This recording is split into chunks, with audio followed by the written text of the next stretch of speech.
Students, welcome back to our current affair series beyond headlines. ठीक है, जहां पे मैं आप लोग के सामने ठीक है 4 या 5 important current topics daily discuss करता हूं, जो कि मैं वेरियस सोर्स ऑफ न्यूज़पेपर से लाता हूं, the Hindu, the Indian express and the times of India.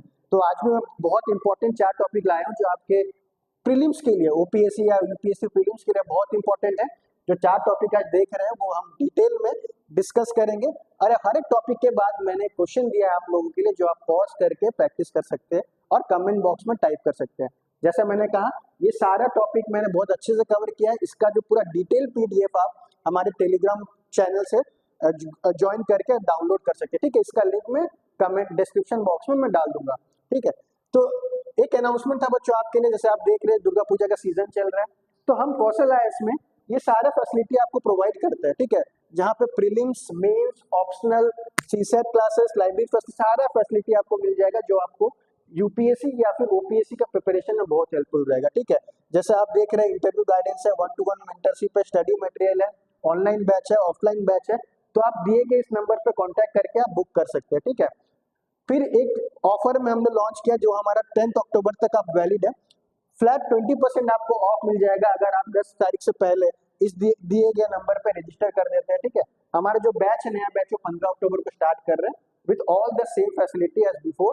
ठीक है, ऑल राउंड प्रिपरेशन आपका होगा, prelims, mains, optional and interview guidance. ठीक है, तो जल्दी से आप रजिस्टर करिए। ठीक है, लेट मत करिए। आपका जर्नी जो आप सोच रखे हो आईएएस या ओएएस बनने के लिए, वो हम फुलफिल करने के लिए पूरा रेडी है। ठीक है, एक कदम आप लीजिए, हम 10 कदम उठाने के लिए तैयार है। तो जैसा टॉपिक है, हम चार टॉपिक डिस्कस करते हैं एक। तो पहला जो टॉपिक बच्चों जो मैंने लिया इस बार, दादा साहेब फाल्के अवार्ड का, ये न्यूज में चल रहा है ना, फोटो देख रहे हो आप, मिथुन चक्रवर्ती का है ना। तो दादा साहेब फाल्के अवार्ड ना उनको दिया जाता है। ये जो अवार्ड है, ये रिकॉग्नाइज करता है इंडियन सिनेमा किस तरीके से कॉन्ट्रीब्यूट किया है फॉर कल्चर रिलेशन, इसको रिकॉग्नाइज करता है। ये अवार्ड दादा साहेब फाल्के, जो खुद बड़े पर्सनैलिटी थे, जो उनको फादर ऑफ इंडिया सिनेमा बोला जाता है, उनको संबोधित के लिए बनाया गया था। ठीक है, दिया गया था। तो ये इस बार जो 2024 का जो अवार्ड है, इस बार मिथुन चक्रवर्ती को दिया जा रहा है। तो बहुत इंपॉर्टेंट है, पूछ लेता है कभी कभी एग्जाम में, जैसे ओडिशा म्युनिसिपल एडमिनिस्ट्रेटिव सर्विस में पूछ सकता है। ठीक है, तो दादा साहेब फाल्के अवार्ड मिथुन चक्रवर्ती को दिया गया है। और एक इसके रिलेटेड आप याद रखोगे, जो न्यूज में चल रहा है अभी, लापता लेडीज। ठीक है, लापता लेडीज जो मूवी है, वो ऑस्कर के लिए नॉमिनेट हुआ है। लापता जो मूवी, जो लेडीज जो मूवी है, वो ऑस्कर के लिए इस बार नॉमिनेट हुआ है। तो ये भी इंपॉर्टेंट आपका बन सकता है। आते हैं इसका थोड़ा डिटेल में, इसको ब्रीफ में, क्या है दादा साहेब फाल्के अवार्ड। जैसा मैंने कहा, इट इज इंडिया हाईएस्ट, ठीक है, it is India highest award in the field of cinema. ठीक है, कौन सा मिनिस्ट्री देगा? आप बोलोगे ministry of information and broadcasting, ये मिनिस्ट्री ऑफर करता है to recognise the contribution, significant contribution of Indian cinema. ठीक है, तो इसमें ऐसा हो गया, किसके लिए इंट्रोड्यूस किया था? जैसे मैंने कहा था, father of Indian cinema, that is Dada Saheb Phalke के लिए ये अवार्ड बना था। ये आप पढ़ सकते हैं, इंपॉर्टेंट। इस अवार्ड में क्या रहता है, ये भी पूछ सकता है, क्या रहता है बच्चों इस अवार्ड में? देखो, स्वर्ण कमल, गोल्डन लोटस रहेगा इस अवार्ड में, एक सॉल दिया जाएगा और कैश प्राइस रहेगा 10 लाख का। ठीक है, जस्ट आप ब्रीफली इसको याद कर सकते हो या ओवरलुक कर सकते हो। इसमें एक क्वेश्चन आप सॉल्व करोगे तो बहुत इजी है, बट जो नहीं पढ़े रहते वो कर नहीं पाएंगे। तो इस बार 2024 में मिथुन चक्रवर्ती को दिया गया है बाबा साहेब फाल्के अवार्ड। अब आते हैं आज का बहुत इंपॉर्टेंट टॉपिक में, type 1 vaccine derive polio virus. ठीक है, ये थोड़ा इसको मैं डिटेल में आपको समझाऊंगा। इसको मैं अच्छे से आप लोग के लिए प्रेजेंट करके रखा हूं। ठीक है, आप देखिए, इसको समझाते हैं कैसे। इसमें 2 टाइप ऑफ पोलियो वायरस को कैटेगराइज किया गया है। ठीक है, 2 टाइप पोलियो वायरस को, एक होता है आपका vaccine derive polio virus, vaccine derive polio virus. ठीक है, और दूसरे में लेते हैं हम wild type polio virus, wild type polio virus. ठीक है, तो देखो बच्चों, क्या वैक्सीन डिराइव पोलियो वायरस क्या होता है ना, जैसे हम पोलियो का जो वैक्सीन हम लेते हैं ना, आप सुने होंगे 2 बूंद जिंदगी के, है ना। तो जो पोलियो वैक्सीन में हम लोग डेलिबरेटली क्या करते हैं, एक छोटा सा वीकेंड, बहुत हल्का अमाउंट का वीकेंड पोलियो वायरस डाल देते हैं। ठीक है, हल्का सा एकदम पूरा पोलियो वायरस हम डाल देते हैं, उसको बोलते हैं लाइव एटेन्यूएटेड पोलियो वायरस। ठीक है, लाइव एटेन्यूएटेड, ये वर्ड आप साइंस एंड टेक में आप बहुत बार यूज होगा, लाइव एटेन्यूएटेड पोलियो वायरस। ठीक है, थोड़ा सा माइल्ड फॉर्म में हम डाल देते हैं वैक्सीन के अंदर। ये वैक्सीन को जब हमारा बॉडी कंज्यूम करता है, ठीक है, ये वैक्सीन को जब बॉडी हमारा कंज्यूम करता है, तो बॉडी खुद से नेचुरल एक इम्यूनिटी डेवलप करता है ना। ऐसा हमारा बॉडी क्या है कि कोई भी फॉरेन पार्टिकल आएगा अपना इम्यूनिटी ऑटोमेटिक स्टार्ट होता है, तो सेम पहले ही हम बच्चों को दे देते हैं एक माइल्ड फॉर्म में वायरस, ताकि उसका बॉडी एंटीजन या फिर बोल सकते हैं आप इम्यूनिटी प्रोड्यूस कर पाए, इम्यूनोग्लोबिन प्रोड्यूस कर पाए, ठीक है। तो ये जो इम्यूनोग्लोबिन है या फिर आपका जो इम्यूनिटी जो प्रोड्यूस करने का जो जिम्मेदारी रहता है वो टी सेल का रहता है। टी सेल को हम बोलते हैं मेमोरी सेल, ठीक है। टी सेल को बोलते हैं मेमोरी सेल। जैसे अगर बच्चे को 2 साल 5 साल के बच्चे को हम पोलियो वायरस दे दिया, ठीक है, एक बार इम्यूनिटी उस वैक्सीन से बन गया, अब ये जो वैक्सीन कैसे बनाना है वो टी सेल को पता है। इनकेस फ्यूचर में बच्चे को फिर से या जब बड़े होकर फिर से पोलियो वायरस उसके अंदर आ जाता है, टी सेल एक्टिवेट हो जाएगा, फिर से वैक्सीन बनाने का प्रोसेस ऑटोमेटिक स्टार्ट हो जाएगा, ठीक है। अब ये न्यूज में क्यों है बच्चों, देखो ये उसको आऊंगा, फिर ये थोड़ा बता देता हूँ वाइल्ड टाइप पोलियो वायरस क्या है। जैसे ये तो वैक्सीन टाइप में हम लेते हैं, वाइल्ड टाइप क्या है, ये कॉन्टामिनेटेड होके हमारे बॉडी में आता है, ठीक है, कॉन्टामिनेटेड। ये वैक्सीन के तौर में आता नहीं है, ये कॉन्टामिनेट होके आता है, चाहे रिवर चैनल से, फूड से, सलाइवा थूक से, है ना, या ब्लड सैंपल से अगर इन्फेक्ट हो गया तो कॉन्टामिनेट होके हमारे बॉडी में घुसता है। बट वैक्सीन डिराइव, ये वैक्सीन से हम जानबूझ मतलब हम लेते हैं ताकि इम्यूनिटी डेवलप कर पाए। तो ये था, ये आप इसको डिफरेंस समझ गए होंगे, ठीक है। अब ये वाइल्ड टाइप वायरस है ना, वो 3 टाइप का होता है, that is type 1, type 2 and type 3। तो ये अभी से बोलते हैं ये वैक्सीन दिया पोलियो वायरस इसलिए न्यूज में ना बच्चों, मेघालय में क्या हुआ, एक बच्चे को जब वैक्सीन दिया गया था 2 साल की उम्र में, तो वो बच्चे का जो इम्यूनिटी वीक था, पहले से वो इम्यूनो सप्रेसेंट टैबलेट लेता था, क्योंकि उसको कुछ ऑलरेडी डिजीज कुछ हुआ होगा उसकी वजह से। तो जब वो थोड़ा बड़ा हुआ 5 साल तक, उसके बॉडी में वायरस रहा, उसके बॉडी में वो पोलियो वायरस मतलब मरा ही नहीं अच्छे से, ठीक है, और उसका इम्यूनिटी वीक था तो उसको अटैक नहीं कर पाया वायरस को। वो वायरस क्या हो रहा, धीरे धीरे सोसाइटी में स्प्रेड हो गया थ्रू फूड, या फिर जब भी शेयर किया हुआ किसी से फूड तो या सलाइवा के रूट से कम्युनिटी में आ गया वायरस, इसलिए ये न्यूज में है, मेघालय में ऐसा हुआ। अब जब वाइल्ड टाइप वायरस का हम बात करते हैं ना, तो टाइप 1, टाइप 2, टाइप 3 वायरस होता है।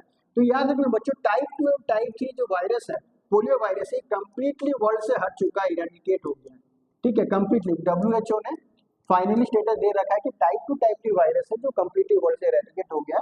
टाइप 1 वायरस अभी भी है 2 कंट्री में, सिर्फ 2 कंट्री में इसका स्ट्रेन पाया जाता है, दैट इज पाकिस्तान और अफगानिस्तान। ये 2 कंट्री में टाइप 1 पोलियो वायरस का स्ट्रेन पाया जा रहा है। तो अभी भी खतरे से हम बाहर नहीं है। Type 1, type 2, type 2 and type 3 से तो बाहर है, बट टाइप 1 अभी भी है, ठीक है। इसलिए आज अभी तक पोलियो वैक्सीन चल रहा है, ठीक है। तो देखिए स्लाइड में आते हैं, स्लाइड में मैंने बहुत डिटेल में इसको आपसे रेफर कर सकते हैं, जैसा मैंने कहा था, ठीक है। जो वैक्सीन डिराइव पोलियो वायरस है उसको हम और भी फॉर्म बोलते हैं, जो ओरल पोलियो वैक्सीन है ना, जो 2 बूंद जिंदगी के ये दिया जाता है हमें। इसका स्टोरी आप पढ़ सकते हैं। ये वाला चीज, ये स्लाइड आपके लिए इंपॉर्टेंट है, जैसा मैंने कहा कि type 2 was eradicated in 1999, whereas type 3 का भी इरेडिकेट हुआ था 2020 में। एक ही वाइल्ड टाइप पोलियो वायरस रह गया, दैट इज टाइप 1, ठीक है। ये अभी डेंजर में है, ठीक है, टाइप 1, जो कि 2 कंट्री में एंडेमिक है और कहीं नहीं है, दैट इज पाकिस्तान अफगानिस्तान। जब पाकिस्तान और अफगानिस्तान से वायरस हट जाएगा तो हम पूरा वर्ल्ड कंप्लीटली पोलियो फ्री हो जाएगा, ठीक है। तो इंडिया पोलियो फ्री स्टेटस कब पाया था बच्चों, कमेंट करके बताना, फिर बता दें। 2014-15 में इंडिया पोलियो फ्री हो गया था, ठीक है। पोलियो फ्री स्टेटस WHO से मिल गया था उसको, polio free status.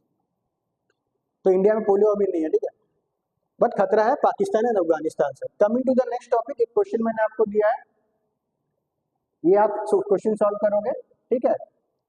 What which of the following is the most widely used vaccine, solve करो आप। फिर आते हैं पीवीटीजी ग्रुप। पीवीटीजी ग्रुप आए दिन न्यूज में आते रहता है।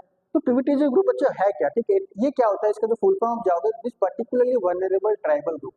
जो ट्राइबल पॉपुलेशन होते हैं, उस ट्राइबल पॉपुलेशन के अंदर और भी जो पिछड़े हुए होते हैं, मैंने ग्राफ में देखे, ये ट्राइब है, ये होल ट्राइबल पॉपुलेशन सपोज आप कंसीडर कर लीजिए, उसके अंदर फिर आएगा आपको क्या, शेड्यूल्ड ट्राइब जो थोड़ा और उससे बैकवर्ड होते हैं, एंड द लीस्ट बैकवर्ड और द सबसे मोस्ट मार्जिनलाइज्ड ट्राइबल कम्युनिटी, उसको हम बोलते हैं particularly vulnerable tribal group. Tribal community में सबसे मार्जिनलाइज्ड है, सबसे डिस एडवांटेज जो ग्रुप होता है उसको पीवीटीजी बोलते हैं, ठीक है। तो पीवीटीजी का जो है वो रिकॉग्नाइज कौन करता है, मिनिस्ट्री ऑफ होम अफेयर करता है। कुल मिला के आज तक इंडिया में अराउंड 75 पीवीटीजी ग्रुप को आइडेंटिफाई किया गया है। 75 पीवीटीजी ग्रुप को आइडेंटिफाई किया है जो कि 18 स्टेट्स में और 1 यूटी में रहता है। ये इंपॉर्टेंट है। 18 स्टेट में पीवीटीजी पाया गया और एक union territory that is Andaman Nicobar में पीवीटीजी पाया जाता है। ठीक है, तो इसमें थोड़ा डिस्कस करते हैं। इस पीवीटीजी का कैरेक्टरिस्टिक का बहुत इंपॉर्टेंट है, किस कौन से ट्राइब को हम पीवीटीजी बोलेंगे, उसका उस ट्राइब का अगर पॉपुलेशन डिक्लाइन हो रहा है या स्टैग्नेंट है, technology pre agriculture technology use कर रहे हैं, लिटरेसी बहुत ही कम है, इकोनॉमी पूरा एकदम सबसिस्टेंस लेवल पे। ठीक है, मतलब उतना ही प्रोडक्शन करेंगे जितना जरूरी है। ये 4 क्राइटेरिया बच्चों आप याद रखोगे, ये 4 क्राइटेरिया सेटिस्फाई करने से हम उस ट्राइबल को पीवीटीजी का दायरा मायना देते हैं। ठीक है, तो जैसा मैंने कहा देखो 75 पीवीटीजी है, ministry of home affairs identify करता है, जो कि 18 स्टेट और एक यूनियन टेरिटरी में पाया जाता है, दैट इज अंडमान निकोबार में। ठीक है, तो अंडमान निकोबार में जो पीवीटीजी पाया जाता है बच्चों, वो हमेशा पूछा जाता है, तो उसको आप यहीं पे याद कर लो। ठीक है, क्या क्या अंडमान में एक होता है जरावा, ऑन्जेस, सेंटिनेलिस। ठीक है, जरावा, ऑन्जेस, सेंटिनेलिस। एक ग्रेट निकोबार भी एक ट्राइब है, ग्रेट निकोबार, निकोबारीज भी बोलते हैं। ठीक है, और एक ट्राइब यहाँ पे याद रखना सोमपेन ट्राइब, जो कि न्यूज में चलता है, बहुत इंपॉर्टेंट है, सोमपेन ट्राइब है। ये 5 ट्राइब अंडमान निकोबार आइलैंड में पाया जाता है। ठीक है, जरावा, Onges, सेंटिनेलिस, great Nicobarese and Shompen tribe. तो ये जो है आप ये देख सकते हैं। और एक बात इंपॉर्टेंट बात याद रखो, सबसे अधिक पीवीटीजी जो है ना वो उड़ीसा में पाया जाता है। जैसे आपका उड़ीसा में जो है बिरोर है, आपका डोंगरिया खोंड है, जुआंग्स है, सोरा है, मानकीरिया से, ये सब ट्राइब आपको सबसे ज्यादा जो पीवीटीजी उड़ीसा में ही पाया जाता है। तो ये बहुत इंपॉर्टेंट हो जाता है जो ओपीएससी एग्जाम देता है। ठीक है, ये क्वेश्चन आप सॉल्व कर सकते हैं इसको। Coming to next CDSCO। ठीक है, central drug standard control organisation. ठीक है, इसको आप याद रखोगे, इसका काम क्या है मैं बेसिक हल्का सा बता देता हूँ, क्या इसका ऑर्गेनाइजेशन क्या काम है। जब भी कोई नया ड्रग बनता है तो उसको पेटेंट का अप्रूवल ये बॉडी देता है। कौन सा स्टैंडर्ड फॉलो करके ड्रग बन रहा है वो प्रिस्क्राइब करेगा। ठीक है, जो मेडिकल इंस्ट्रूमेंट जो हम इंपोर्ट करते हैं फॉरेन कंट्री से, उसका स्टैंडर्ड, उसका चेकिंग, ठीक है, whether it is up to the mark और नॉट, तो ये CDSCO का ही काम रहता है। ठीक है, इसका मैंने ये जो बॉडी है वो पावर जो डिराइव करता है किससे, under drugs and cosmetic act से पावर डिराइव करता है। And this body is responsible for the approval of drugs, ठीक है, clinical trial, laying down standards for drug control over the quality of import. जैसे मैंने कहा कुछ इंपोर्ट करना है, चाहे मेडिसिन हो या ड्रग हो या मेडिकल स्टेंट्स हो, कुछ भी डिवाइस हो, तो इसके मीडियम से ही जाएगा, इसके चैनल के थ्रू से जाएगा। किसी को ड्रग को अप्रूवल देना है, पेटेंट करवाना है, तो CDSCO बहुत ही इंपॉर्टेंट ऑर्गेनाइजेशन है। कहाँ पे किसके अंडर आता है, ये ministry of health and family welfare के अंदर ये ऑर्गेनाइजेशन आता है, जिसको बहुत बड़ा रिस्पॉन्सिबिलिटी दिया गया। ठीक है, तो ये आपका है। इसके अंदर और एक बॉडी आप पढ़ोगे, ड्रग टेक्निकल एडवाइजरी बोर्ड। ठीक है, ये जो है DTAB, drug technical advisory board, ये इंपॉर्टेंट बॉडी इसके अंदर आता है। ये जो एडवाइजरी बोर्ड है ना, इसमें एक्सपर्ट लोग बैठते हैं। यही आप जो CDSCO को है, ये CDSCO को टेक्निकल इनपुट देता है। ठीक है, एक्सपर्टीज प्रोवाइड करता है, जिससे जो टेक्निकल मैटर्स है, ठीक है, जिससे CDSCO डिसीजन ले पाए। ठीक है, तो DTAB एंड CDSCO बॉडी आप न्यूज़पेपर में बहुत चल रहा है, इसमें रिलेटेड मैंने क्वेश्चन डाल रखा है। ठीक है, तो आज के जो 4 टॉपिक है मैंने कवर कर लिया। कल आपसे फिर से मुलाकात होगी करंट अफेयर सेशन में, that is beyond headline. Hope so अगर आपको ये वीडियो अच्छा लगा तो जरूर सब्सक्राइब करिए, अपने फ्रेंड्स के साथ शेयर करिए। ठीक है, मिलते हैं कल आपसे। Okay, bye.